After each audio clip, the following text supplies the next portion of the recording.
ആകാശവാണി. നമസ്കാരം. വാർത്തകൾ വായിക്കുന്നത് തുളസീദാസ് പരമേശ്വരൻ.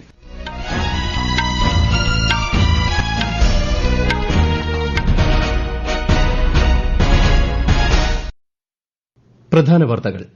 ഏകാരോഗ്യം എന്ന ആശയത്തിലൂന്നി മനുഷ്യനും സഹജീവികളും പരിസ്ഥിതിയും സഹവർത്തിത്വത്തോടെ മുന്നേറണമെന്ന് രാഷ്ട്രപതി ദ്രൌപദി മുർമു. ക്വാഡ് വിദേശകാര്യമന്ത്രിമാരുടെ യോഗത്തിൽ പങ്കെടുക്കുന്നതിനായി വിദേശകാര്യമന്ത്രി എസ് ജയശങ്കർ ഇന്ന് അമേരിക്കയിലേക്ക് തിരിക്കും. IRCTC വെബ്സൈറ്റിലും മൊബൈൽ ആപ്പിലും തത്കാൽ ടിക്കറ്റുകൾ ബുക്ക് ചെയ്യാൻ ആധാർ അധിഷ്ഠിത സ്ഥിരീകരണം നാളെ മുതൽ നിലവിൽ വരും. പാലക്കാട് IIT ഉൾപ്പെടെ റാഗിംഗ് വിരുദ്ധ ചട്ടങ്ങൾ പാലിക്കാത്തതിന് രാജ്യത്തുടനീളമുള്ള 89 സ്ഥാപനങ്ങൾക്ക് UGCയുടെ നോട്ടീസ്. സംസ്ഥാന പോലീസ് മേധാവിയായി റവാഡ ചന്ദ്രശേഖരനെ നിയമിക്കാൻ കേരള മന്ത്രിസഭായോഗം തീരുമാനിച്ചു. ഈ വർഷത്തെ വിംബിൾഡൺ ടെന്നീസ് മത്സരങ്ങൾക്ക് ഇന്ന് തുടക്കം. വാർത്തകൾ വിശദമായി. ഏകാരോഗ്യം എന്ന ആശയത്തിലൂന്നി മനുഷ്യനും സഹജീവികളും പരിസ്ഥിതിയും സഹവർത്തിത്വത്തോടെ മുന്നേറണമെന്ന് രാഷ്ട്രപതി ദ്രൌപദി മുർമു. രാജ്യത്തിന്റെ തനതായ പാരമ്പര്യം ഉൾക്കൊണ്ട് ഇത് നിരന്തരം മെച്ചപ്പെടുത്തേണ്ടതുണ്ടെന്നും രാഷ്ട്രപതി പറഞ്ഞു. ഉത്തർപ്രദേശിലെ ബറേലിയിലെ ഇന്ത്യൻ വെറ്റിനറി റിസർച്ച് ഇൻസ്റ്റിറ്റ്യൂട്ടിന്റെയും ഗോരഖ്പൂർ എയിംസിന്റെയും ബിരുദദാന ചടങ്ങിൽ പങ്കെടുക്കുകയായിരുന്നു രാഷ്ട്രപതി. देवियों और स्वजनों, आज दुनिया भर में वन हेल्थ की अवधारणा महत्व प्राप्त कर रही है. इस अवधारणा के अंतर्गत ये माना जाता है कि मानव, घरेलू तथा जंगली जानवर, वनस्पति और व्यापक पर्यावरण सभी एक दूसरे पर आश्रित है. हमें अपनी परंपरा और इस अवधारणा का अनुसरण करते हुए पशु कल्याण के लिए प्रयास करना चाहिए. സാങ്കേതിക രംഗത്തെ വമ്പിച്ച സാധ്യതകൾ പ്രയോജനപ്പെടുത്തുക വഴി മൃഗസംരക്ഷണ രംഗത്ത് വലിയ മുന്നേറ്റമുണ്ടാക്കാൻ സാധിക്കുമെന്നും ശ്രീ മുർമു അഭിപ്രായപ്പെട്ടു. 2 ദിവസത്തെ സന്ദർശനത്തിന്റെ ഭാഗമായി നാളെ ഗോരഖ്പൂർ ആയുഷ് സർവകലാശാലയും മഹായോഗി ഗോരഖ്നാഥ് സർവകലാശാലയും രാഷ്ട്രപതി സന്ദർശിക്കും. നാളെ നടക്കാനിരിക്കുന്ന ക്വാഡ് വിദേശകാര്യമന്ത്രിമാരുടെ യോഗത്തിൽ പങ്കെടുക്കുന്നതിനായി വിദേശകാര്യമന്ത്രി എസ് ജയശങ്കർ ഇന്ന് അമേരിക്കയിലേക്ക് തിരിക്കും. സ്വതന്ത്രവും സുരക്ഷിതവുമായ ഇൻഡോ പസഫിക് മേഖലയ്ക്കായി പൊതു കാഴ്ചപ്പാട് രൂപീകരിക്കുന്നതിനുള്ള പുതിയ നിർദ്ദേശങ്ങളിൽ ക്വാഡ് നേതൃത്വം ശ്രദ്ധ കേന്ദ്രീകരിക്കുമെന്ന് വിദേശകാര്യ മന്ത്രാലയം പ്രസ്താവനയിൽ പറഞ്ഞു. കോമൺവെൽത്ത് പാർലമെന്ററി അസോസിയേഷൻ 2ാം മേഖലയുടെ വാർഷിക സമ്മേളനം ഇന്ന് ലോക്സഭാ സ്പീക്കർ ഓം ബിർള ഉദ്ഘാടനം ചെയ്യും. ധർമ്മശാലയിലെ തപോവനിലാണ് സമ്മേളനം. ഡൽഹി, ഹരിയാന, ഹിമാചൽ പ്രദേശ്, ജമ്മുകശ്മീർ, പഞ്ചാബ് എന്നീ സംസ്ഥാനങ്ങൾ 2ാമത്തെ മേഖലയിൽ ഉൾപ്പെടുന്നു. റാഗിംഗ് വിരുദ്ധ ചട്ടങ്ങൾ പാലിക്കാത്തതിന് രാജ്യത്തുടനീളമുള്ള 89 സ്ഥാപനങ്ങൾക്ക് UGC നോട്ടീസ്. 2009ലെ റാഗിംഗ് സംബന്ധിച്ച UGC മാനദണ്ഡങ്ങൾ അനുസരിച്ച് UGCയുമായി അഫിലിയേറ്റ് ചെയ്തിട്ടുള്ള എല്ലാ സ്ഥാപനങ്ങളും വിദ്യാർത്ഥികളിൽ നിന്ന് സമ്മതപത്രവും റാഗിംഗ് വിരുദ്ധ പ്രസ്താവനയും സമർപ്പിക്കണം.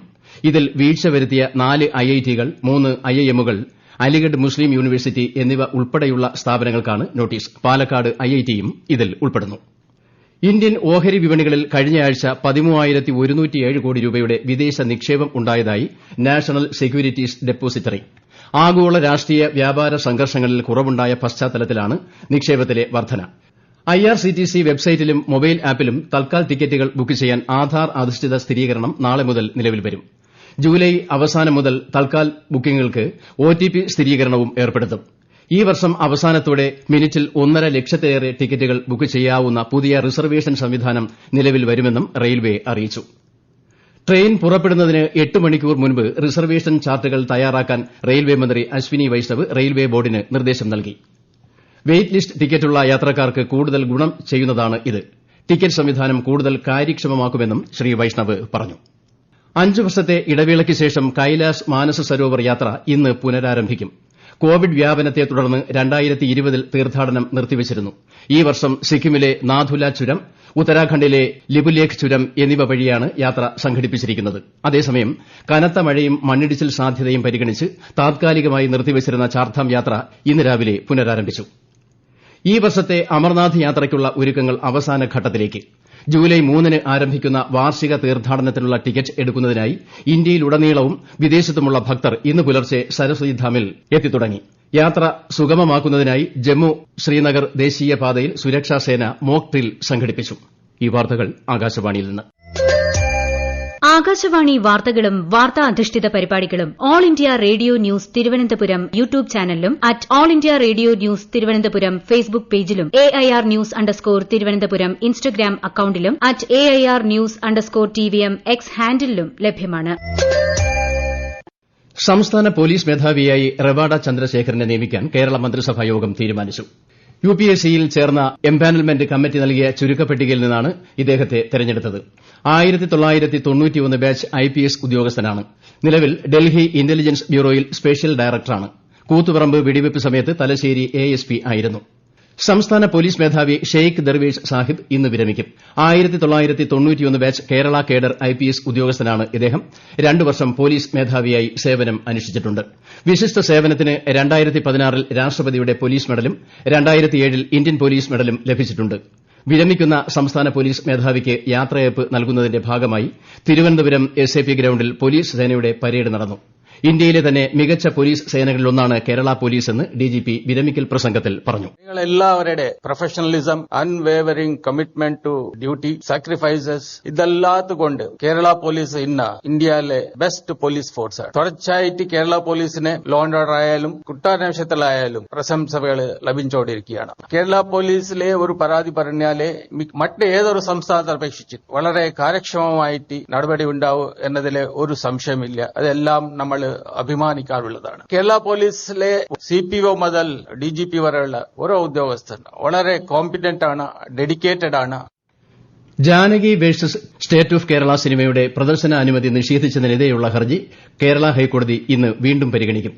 ജാനകി എന്ന പേര് മാറ്റണമെന്ന തീരുമാനത്തിന്റെ പകർപ്പ് സെൻസർ ബോർഡ് ഇന്ന് ഹാജരാക്കും. സിനിമ 16 വയസ്സിന് താഴെയുള്ള കുട്ടികൾക്ക് കാണുന്നതിന് വിലക്കുണ്ടെന്നും മതവിഭാഗവുമായി ബന്ധപ്പെട്ട പ്രശ്നമുണ്ടെന്നുമാണ് ബോർഡിന്റെ നിലപാട്. വൊക്കേഷണൽ ഹയർ സെക്കൻഡറി അലോട്ട്മെന്റിൽ സീറ്റ് ലഭിക്കാതിരുന്നവർക്കും ഇതുവരെയും അപേക്ഷ നൽകാൻ കഴിയാതിരുന്നവർക്കും സപ്ലിമെന്ററി അലോട്ട്മെന്റിന് ഇന്ന് വൈകുന്നേരം വരെ അപേക്ഷിക്കാം. മുഖ്യഘട്ടത്തിൽ അലോട്ട്മെന്റ് ലഭിച്ചിട്ട് പ്രവേശനത്തിന് ഹാജരാകാത്തവർക്കും വീണ്ടും അപേക്ഷിക്കാം. ഈ വർഷത്തെ വിംബിൾഡൺ ടെന്നീസ് മത്സരങ്ങൾക്ക് ഇന്ന് തുടക്കം. പുരുഷ സിംഗിൾസിൽ നിലവിലെ ചാമ്പ്യൻ സ്പെയിനിന്റെ കാർലോസ് അൽക്കാരസ്, വനിതാ സിംഗിൾസിൽ ലോക 1-ാം നമ്പർ താരം ആര്യന സബലങ്ക എന്നിവർ ഇന്ന് കളത്തിലിറങ്ങും. പുരുഷ ഡബിൾസിൽ രോഹൻ ബൊപ്പണ്ണ, യുഗി ഫാംറി, N ശ്രീറാം ബാലാജി എന്നീ ഇന്ത്യൻ താരങ്ങൾ മത്സരിക്കും. ഇന്ത്യൻ ബാഡ്മിന്റൺ താരം ആയുഷ് ഷെഡ്ഡിക്ക് US ഓപ്പൺ ബാഡ്മിന്റൺ പുരുഷ സിംഗിൾസ് കിരീടം. ലോക ബാഡ്മിന്റൺ ഫെഡറേഷന്റെ വേൾഡ് ടൂർ കിരീടം നേടുന്ന ആദ്യ ഇന്ത്യക്കാരനാണ് ആയുഷ്. ഫൈനലിൽ കാനഡയുടെ ബ്രയാൻ യാങ്ങിനെയാണ് ആയുഷ് പരാജയപ്പെടുത്തിയത്. വനിതാ സിംഗിൾസ് ഫൈനലിൽ ഇന്ത്യയുടെ തൻവി ശർമ്മ ടോപ്പ് സീഡായ അമേരിക്കയുടെ ബീവൻ ഷാങ്ങിനോട് പരാജയപ്പെട്ടു. ബ്രിട്ടീഷ് ഈസ്റ്റ് ഇന്ത്യാ കമ്പനിക്കെതിരായ സ്വാതന്ത്ര്യത്തിനും നീതിക്കും വേണ്ടിയുള്ള പോരാട്ടത്തിൽ സന്താൽ ജനത നടത്തിയ ത്യാഗത്തിന് ആദരാഞ്ജലി അർപ്പിക്കുന്നതിനായി ഇന്ന് ഹൂൾ ദിവസ് ആചരിക്കുന്നു. ബ്രിട്ടീഷ് കൊളോണിയൽ ഭരണത്തിന്റെ അടിച്ചമർത്തൽ നയങ്ങൾക്കെതിരെ നടന്ന പ്രക്ഷോഭമായിരുന്നു കൻഹു മുർമുവിന്റെ നേതൃത്വത്തിൽ 1855 ജൂൺ 30 ആരംഭിച്ച സന്താൽ ഹൂൾ കലാപം. രാജ്യമൊട്ടാകെ കാലവർഷം എത്തിച്ചേർന്നതായി കേന്ദ്ര കാലാവസ്ഥാ വകുപ്പ്. സാധാരണയിൽ നിന്ന് 9 ദിവസം മുൻപാണ് ഇത്തവണ മൺസൂൺ എത്തിയത്.